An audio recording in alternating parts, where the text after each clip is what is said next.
Bishop. Thank you very much, Mr. Chair. The only disgrace to this House was the contribution by Trevor Mallard just then. Right. Because the Labor Party, the official Labor Party policy is to have a referendum on the flag.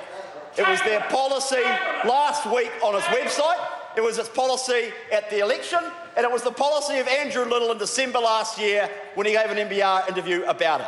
And actually, as we know, Trevor Mallard and probably most of the Labor Party members here and the actual members out on the branches, few as they are, probably favour a change of flag. So let's be very clear why the Labor Party is opposing this bill, and in particular the purpose of this bill on the part we're talking about, which is Clause 3 of the bill. The reason the Labor Party is opposing this, and the reason why the Labor Party is disgraceful in this Parliament tonight, is because of spite and jealousy.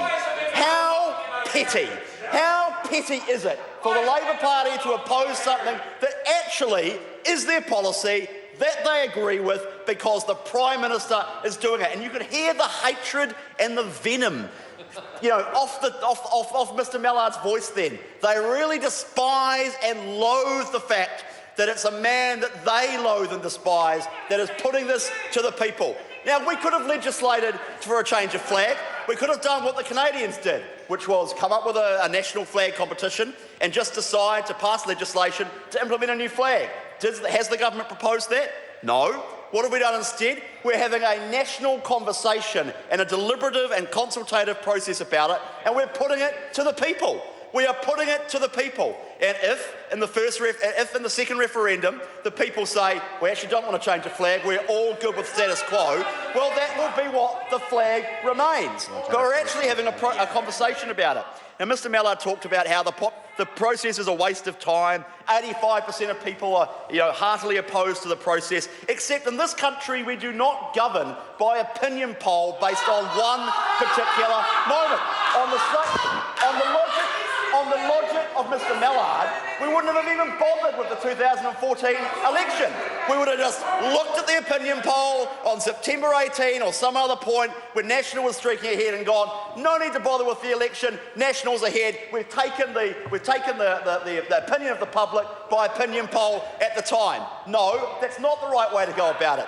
Okay, maybe people are opposed to changing the flag at the moment, but what will that opinion be when the second referendum comes around? We don't know. Do you know why we don't know? Because a lot of people are waiting to see what the design panel comes up with. Quite rightly, a lot of people say, well, I may well be in favour of changing the flag. I haven't seen a design I like yet. But I tell you what, people are really interested in the designs. Go and have a look at the Herald website. Go and have a look at the competition Gareth Morgan's running. Go and talk to school children and the competitions that are being run in classrooms around the country. People are really engaged with this process. Do we want some blue and red? Do we want the Tiriranga flag on it? Do we want some elements of green?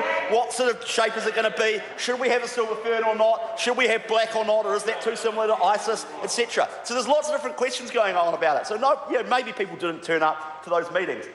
It's very hard to get people to go to a meeting at 7:30 in Christchurch when there's only chocolate biscuits and a cup of tea. Maybe they didn't, but I tell you what, people are really engaged in this process. And so the question for the Labor Party is this. If we get to the second referendum process and people vote in favour of change, will they respect that outcome? Because at the moment it seems like they won't. Sir, I want to talk about the structure of the referendums, and in particular the point that Ms Ardern made right at the start of the opening of this committee stage. Because the Labor view is that we should insert a prefatory question into the first referendum, which is a simple do you want to change the flag or not question. And okay, on the face of it, that sounds like a good idea, except it is not. And that's actually one of the reasons why it was not recommended by the officials. Go and have a look at the regulatory impact statement. That was not in the top one of the top 4 recommendations for the structure of the referendum. And the reason for that is that it biases the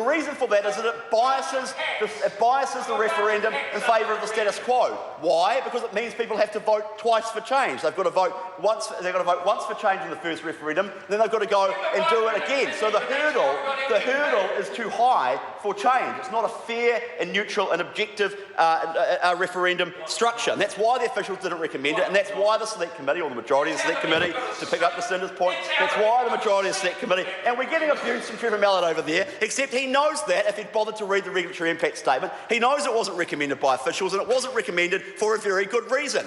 And it's confusing. It's confusing. Oh, now here we go. Oh, now he's accusing the officials of being government hacks. The neutral officials from the Ministry of Justice, who are the advisors to the committee. Trevor, here we go again, running his mouth off again, abusing officials who can't fight back. Just disgraceful, Mr. Speaker. He's the only disgrace to this House. So it would be confusing. The Ministry of Justice recommended against, Mr. Chair. I'm going to call David Clendon.